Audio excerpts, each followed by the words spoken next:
Thank you all for coming. That is a dramatic introduction for Sarah Crowninshield.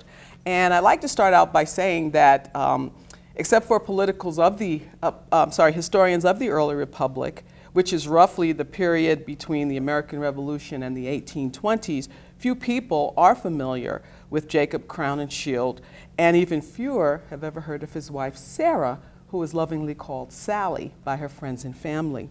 In fact, I first became familiar with Sarah, or Sally, during a research that pertained to her husband, who was a congressman during Jefferson's presidency.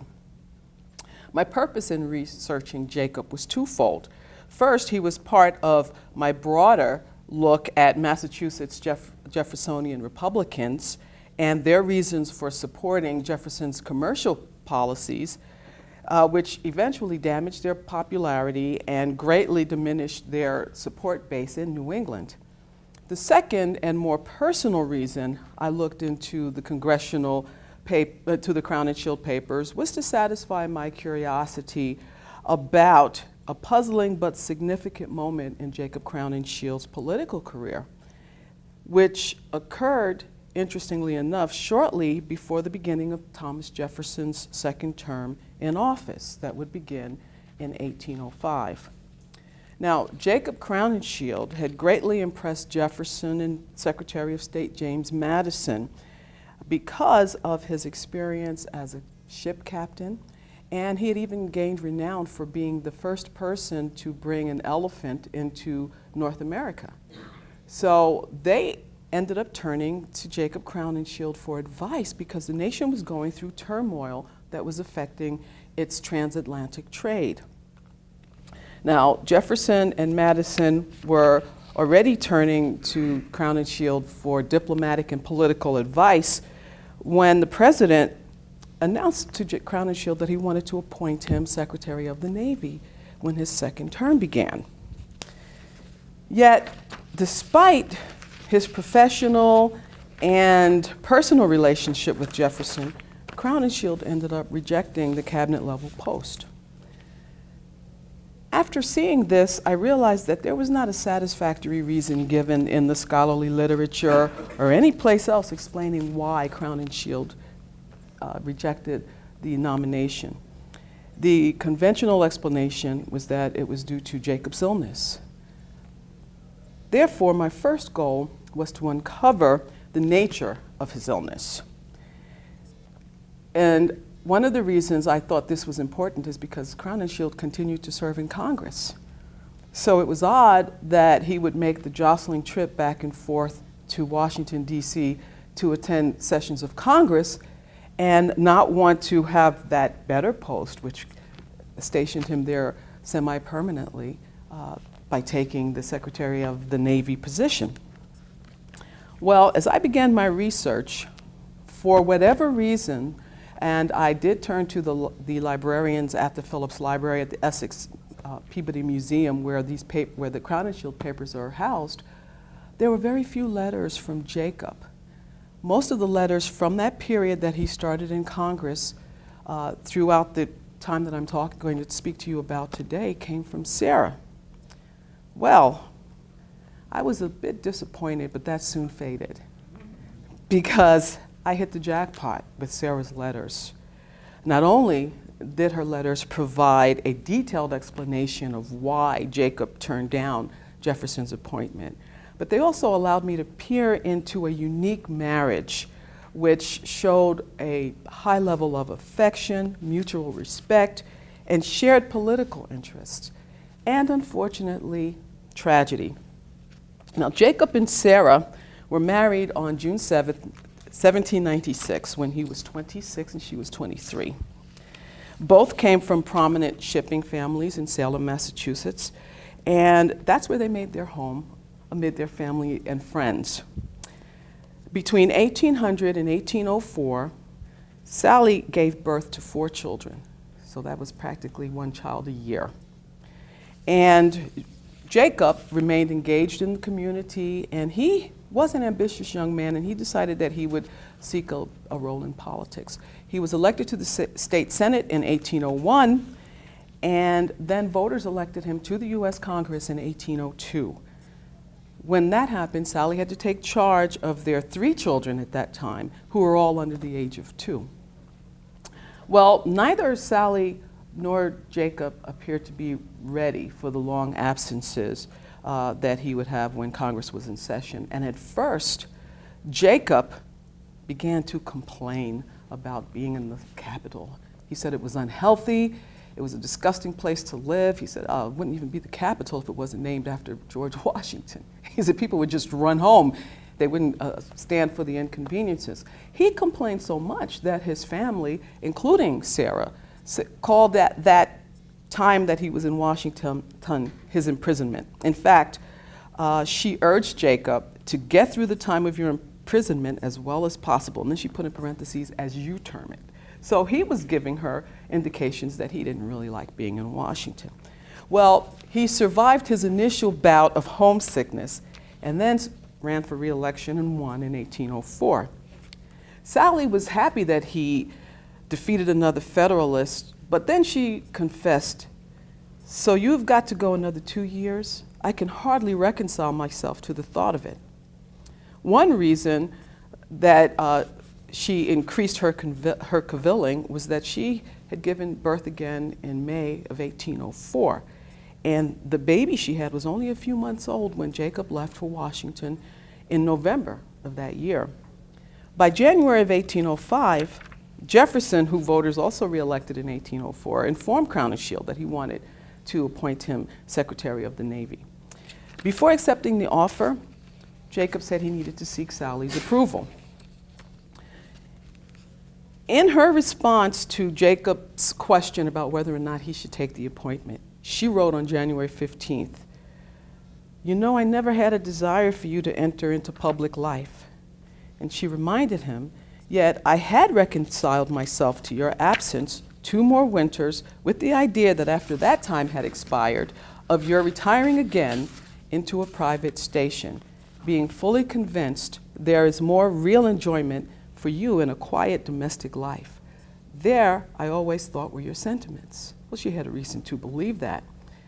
Then she next began a pattern in her letters that would continue for the next few years. Despite her desire for Jacob to end his career in government, Sally would insist that Jacob should not rest any of his decisions on her.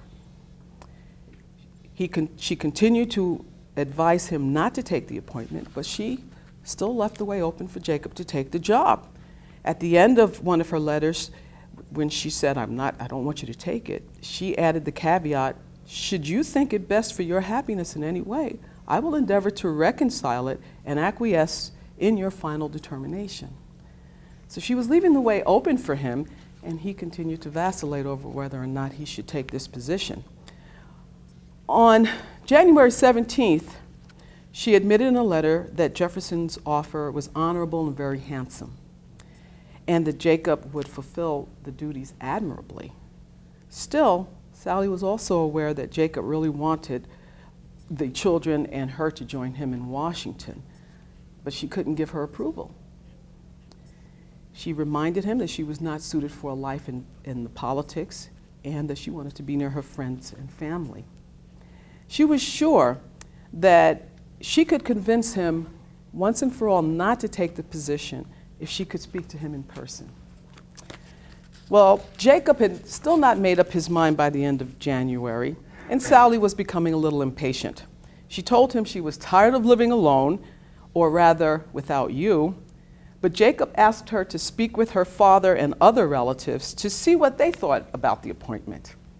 Well, she assembled the group in their house in Salem, and it included her father and Jacob's younger brother, Benjamin. Well, they emphasized the importance of the appointment, and they were favorable to Jacob accepting it, but they failed to change Sally's mind. After she spoke with his brother brother Benjamin again, Sally was reluctant to voice her approval openly because she knew that Jacob really wanted the job. So he continued to seek her approval, and he asked Sally to give him a firmer response after she consulted the family again. Well, following another meeting with their relatives, her reply was firmer. She said, "After mature reflection, I cannot give my opinion in favor of your accepting this appointment." And she said this to him on February 10th. Well, Sally's firmer response did not end Jacob's pleas for her blessings, so she repeated that she was willing to accept whatever decision he made. This wasn't enough. Jacob wanted her to be happy with his choice, and at the end of February, he sent President Jefferson a note along with 2 of Sally's letters that would show the president his reasons for rejecting the appointment. He told Jefferson that Sally's objections were too strong and that he could only overcome them by speaking with her in person. And I thought it was interesting that both of them thought if they could speak in person, they could convince the other of their position. Jacob also admitted to the president that Sally's objections had carried great weight in his decision because he would not be happy unless she and the children joined him in Washington, at least for part of the time that he should be at his post as Secretary of the Navy. Though speaking face-to-face might change her mind, he said, too much time had passed and he didn't want to keep President Jefferson waiting any longer.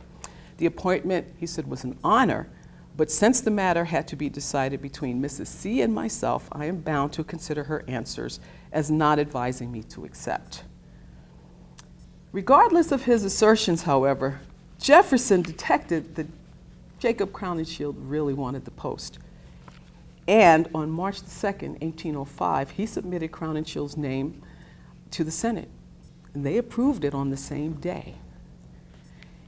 He began to receive official correspondence as Secretary of the Navy, and Jefferson had made it easy for him to now just go in and assume the duties of a post for which both he and Jacob Crowninshield wanted him to have. Well, Jacob continued to try to convince Sally that she should just give him her blessings. And on March 27th, he finally said to Jefferson, well, I tried, but I cannot surmount all of the obstacles that Sally posed. Furthermore, getting her endorsement was now becoming even more difficult because Sally was, as he said, in so low a state of health that it would be quite unsafe for her to undertake a journey even for the distance of a few miles from home. Had she not been sick, he told Jefferson, he felt that Sally would have consented because she would have come to Washington where he could change her mind. Unfortunately, her illness complicated matters, and he needed to stay with her. Thus again, he turned down the appointment with deep regret and wanted to convince the president that he acted as he ought to, and as most men would have done if placed in a similar situation. Of course, Jacob could have acted unilaterally because Sally had given him her permission to do so, but he wanted her consent. He had to have her consent and her blessings. And so he, again, formally declined the appointment because he felt that she had reached the point which he could not persuade her without doing violence to her feelings. Sally's happiness came first, and he didn't want to face those lengthy residences in D.C. without her. Well, he still held on to his seat in Congress, and he left Sally and the children for the first session of the Ninth Congress, which lasted from December 2nd, 1805 to April 21st, 1806. In November of 1805, however, Sally had complained that the long absences or his long separations were unsupportable. She could no longer reconcile herself to these absences. By January 1806, she was even less accommodating. Jacob had not accepted the Naval Department appointment, but had sought re-election to Congress. So she wrote, sadly, if this was the last time of your going to Washington, there would be cause of rejoicing. But she concluded, I see no end to it. As late as April, her letters indicated that accepting Jefferson's Secretary of the Navy offer was still a possibility for Jacob, so he was still considering it. And she was still pleading with him not to accept the appointment, and was even more and more convinced that he would be happier at home with his family than separated from them in Washington. She wanted him home, and then it appeared that he was a bit distraught over her decision and he stopped writing, so she asked him, well, why his letters had become so sparse. Well, they seem to have surmounted that hurdle, and he returned to Washington for the final session of the 9th Congress in December of 1806. But now he was troubled that her letters had become sparse. And then he said, well, maybe your illness that generally intensified during the winter was keeping you from writing. And then he told her to let him know if she wanted him to come home. But then she didn't write back, and a family member told him that Sally was now under the care of several physicians. And then he told her that he never would have left if she told him that she had wanted him to stay home with her. He promised that he would leave everything in one day after he was sure that his return was what she wished for. He then shared political news with her that he thought would make her happy. On December 15th, 1806, Jacob learned that Sally's health had taken a turn for the worse. His family reported to him that she is quite sick and that he should come home. He did. He went to Salem, but on May 18, 1807, from what newspapers described as a very long and distressing illness, Sally died. The cause of her death was hectic, which is a description of the ague that's associated with tuberculosis. Diarist William Bentley, who was a friend of both Jacob and Sally, held her in high regard and said that she was calm, friendly, dutiful to her father, kind to her neighbors, and exemplary in the worship of God. Sally, he wrote in his diary, deserved nothing less than the unfeigned tribute of sincere praise. Now that Sally was gone, Jacob's world was also ending. He revealed to Jefferson that it was only at home in the bosom of his family that he ever found real enjoyment. Being with Sally was his only heaven on earth, he said. 4 months after Sally's death, he wrote to another close friend that the death of my beloved wife has overwhelmed me, and I attempt this correspondence even with my best friends with a heart borne down in trouble.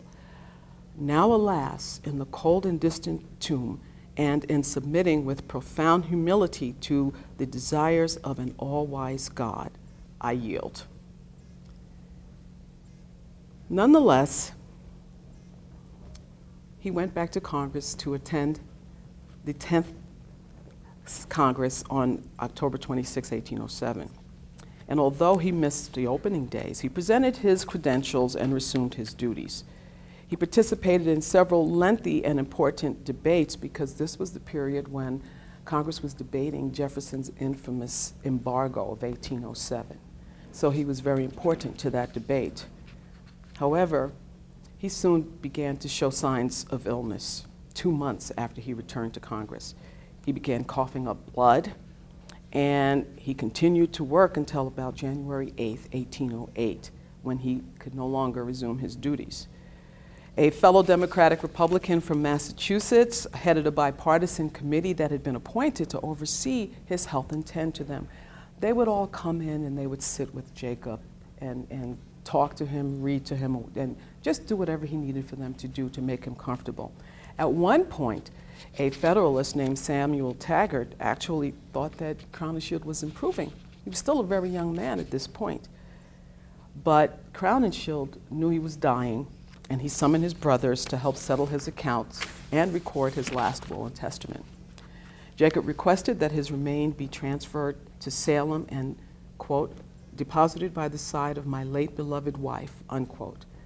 His brothers John and Benjamin were named as trustees and guardians of his 4 children, all of whom were under age 10. 2 days later, on April 15, 1808, at about 5 a.m., Crowninshield died at age 38. It appears, when looking at Sarah's death, that like other young couples in the early 19th century, even though they waited to have children about 4 years after they got married, tuberculosis affected her. And this was not uncommon in the 1800s. women from every social class would be affected by tuberculosis. But the most interesting thing about the disease and how it would take its course on women's health is that it would become more threatening after a delivery of the delivery of a child. So after childbirth, women suffered the most, and that's when their health was placed in this greatest jeopardy. Because she kept having children almost every year, her health kept deteriorating. So even if a woman suffered from mild stages of TB prior to giving birth, parturition accelerated the disease. And once the lesions that were formed by tubercular bacillus destroyed lung tissue, the disease spread it to other parts of the body, and it hastened mortality. And this is apparently what happened to Sally. She had been complaining of a lingering illness, but this was always between different items of news that she shared with him and telling him about the children. So those complaints never took center stage. But as you read her letters, you could start to see that between the lines, her health was deteriorating. Sometimes it deteriorated to the point that it would take her up to 2 days or longer to complete a single letter. In December 1804, for example, she said to Jacob, "My own health is not very good. I've been prevailed upon to get some flannel waistcoats. I think they will be of great service to me, for I am cold all the time." Unfortunately, the heavier clothing didn't help that winter, and in a few days she asked Jacob to dispatch his committee work in Congress and hasten his return to Salem. She also began to complain of a heavy cough that affected her stomach, and she said, "Don't make yourself uneasy with regard to my health. I shall take all possible care of myself." And then when her health improved a little bit, she told Jacob to stay in Washington. But then she added that she did not expect to feel much better because it was extremely cold. And she said, "For you have no idea how much I suffer from the cold." Well, after Sally and Jacob passed away, the Crowninshield family continued to have an impact on national politics. Presidents James Madison and James Monroe appointed his brother Benjamin Secretary of the Navy. And Benjamin also enjoyed a lengthy correspondence with his wife, who, unlike Sally, gave her husband full support while she presided over household affairs and took care of their money, which is interesting because he was the only one of Jacob's brothers who actually left any part of the family fortune to his children, Benjamin. So he and his wife behaved well together to take care of the household and the money and the funds. Nonetheless, some scholars consider Jacob a more original thinker than his younger brother. And had he lived, it becomes apparent that if he had become Secretary of the Navy, he might have been able, and this is all counterfactual, but he might have been able to forestall the coming of war. In fact, Sally thought that he could. She said, if anybody could keep the nation from going into war, you could. But what happened is that he did not become Secretary of the Navy. Jefferson only forestalled war with his embargo, and by the time war took place in 1812, Jacob was long gone, and the nation was thrown into a war that it was not ready to fight. So when I say that she changed the course of history, I'm talking about the fact that her husband was almost overqualified for the role of for the Secretary of the Navy, but he could not bring himself to make that decision to take the job without Sally's blessings. But this also said something about their marriage. At a time when we have learned that the patriarchal marriage left women and children at the mercy of their husbands, in this particular case, Jacob treated Sally as if she were really his life's partner. He gave her equal weight, even though she kept telling him, "You go ahead and make the decision. If whatever you say, I'll agree." He wouldn't do it because he wanted Sally's blessings. He loved Sally. So, whilst Jacob's election to Congress signaled the beginning of the Jeffersonian era in Salem, it also marked what would be a lull in the support that the Jeffersonians would receive. No one mentioned the fact that Jacob died within a year almost of Sally's death. Not even William Bentley, who knew the family and had actually been one of Jacob's teachers. But yet, as this story began to unfold in front of me, all of my love of things political, because I could talk about his debates in Congress and all of the different problems he had, and that's what I was focusing on, and that's why he became so intriguing to me. This story about this young husband and wife, this young couple, what they experienced and how they communicated with each other, just pulled me into this story. And I am happy that I was able to share this, a little bit of it with you. I didn't want to I could take actually the rest of the hour to talk about the things that they said to each other. But I thought giving you this much, letting you know this much could tell you something about Sally Crowninshield and how important she was in the political outworkings of the early republic in Salem, Massachusetts. So I will end it there, and trust me, I hate to end it there because they were really a great couple. But I will end it there, and again, thank you all for coming, and if you have any questions, please feel free to ask. Thank you.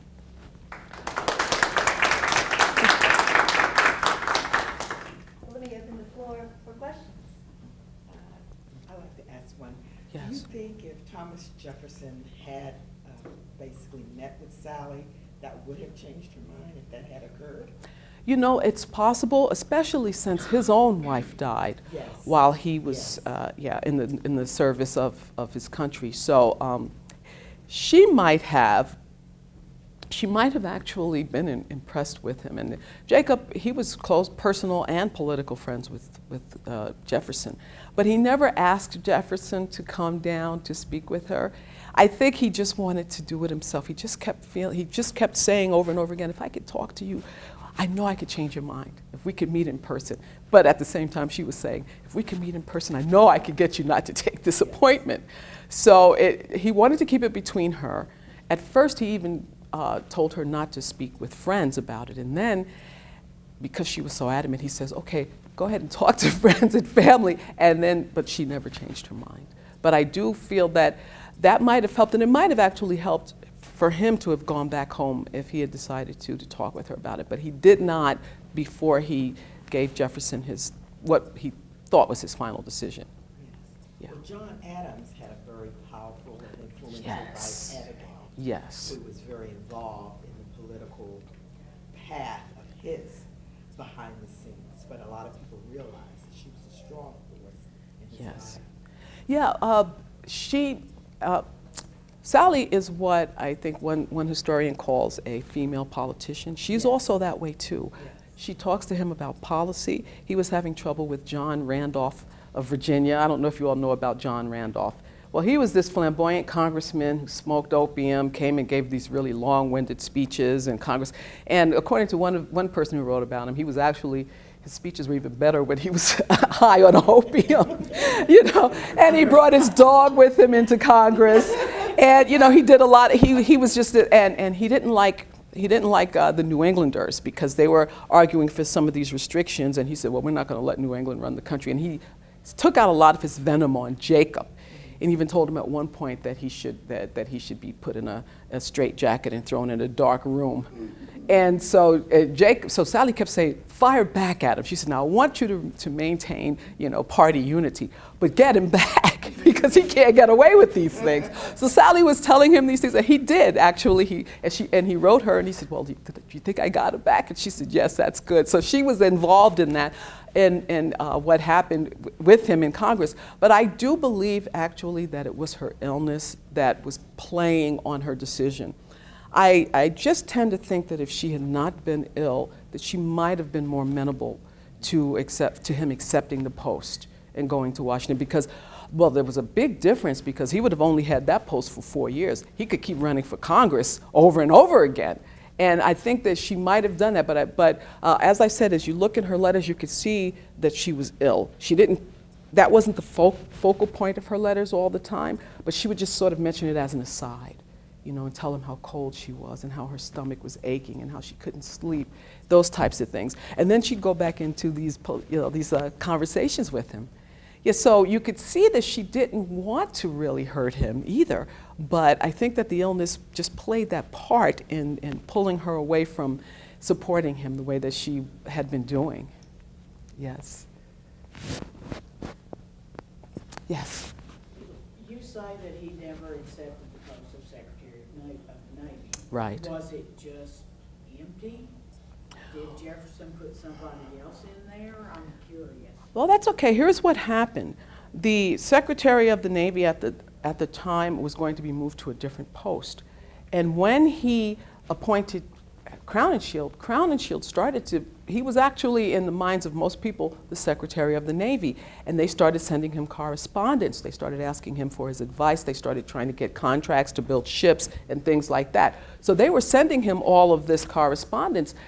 And because he had really he was not firm in his decision, and Jefferson felt that if you give him a little more time, that he would take it, because he really was qualified for the job. And then once he finally realized that Crowninshield wasn't going to take it, he kept the person who had been Secretary of the Navy, and just made another appointment. So that's what happened. So few historians actually say that he was Secretary of the Navy, but for a period of time he actually was, after that confirmation. And then Jefferson just, did what he needed to do and put someone else in the post. But Crowninshield had support in New England that they needed to get through, to get support for their commercial restrictions, especially in the embargo.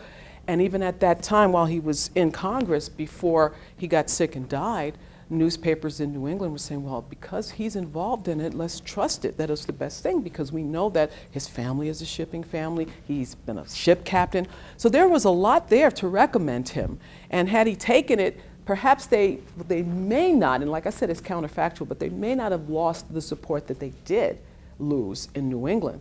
When he died, the person who took his seat, who was elected to his seat, was the future Supreme Court Justice Joseph Story. And Joseph Story did not agree with Jefferson's policies. And behind the scenes, he and others worked to repeal the embargo. And of course, Jefferson never forgave Story for that. He never forgave Story for doing that. And he just called them all kinds of names because they did undermine his policy, whereas Crowninshield had enough clout, and what the politicals called gravitas, if you will, to actually maintain a support base in New England. But they ended up losing New England and up through the War of 1812. And even though a few Democratic Republicans were elected after that, it was not until the Federalist Party disappeared in the 1820s that you started to see more of them come back into office in Salem and other parts of Massachusetts. So that's what happened, yeah. See, that's the part that I really love. but then I just really couldn't resist Sally. She was just so great. Yes? I was interested in the Crowninshield. You said they were in the shipping business. Yes. How did their business fare with the embargoes? Destroyed most of the shipping. It did. Well, by the time that they realized that they were not that the shipping business was not going to was going to just start to fail, Benjamin wrote his father and his brothers. He said, "Let's get out of the shipping business." That's what he said. Yes, and they were able. People like the Crowninshields and others were able to reinvest capital elsewhere. In fact, before his death, one of his final speeches in Congress, Jacob had been encouraging manufacturing. He had also said that we should bring telegraphs into the country because he just felt that they were going to go to war. So he also had this idea that the shipping things were going to change.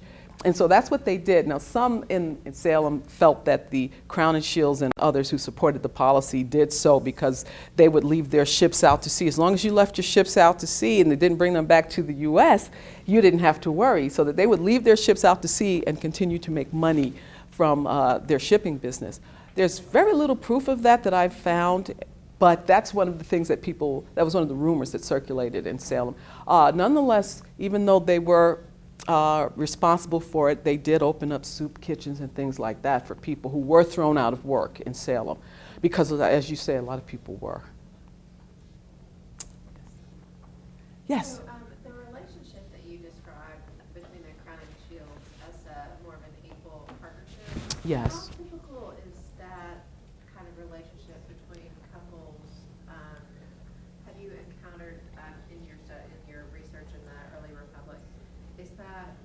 typical in couples in that special class or atypical?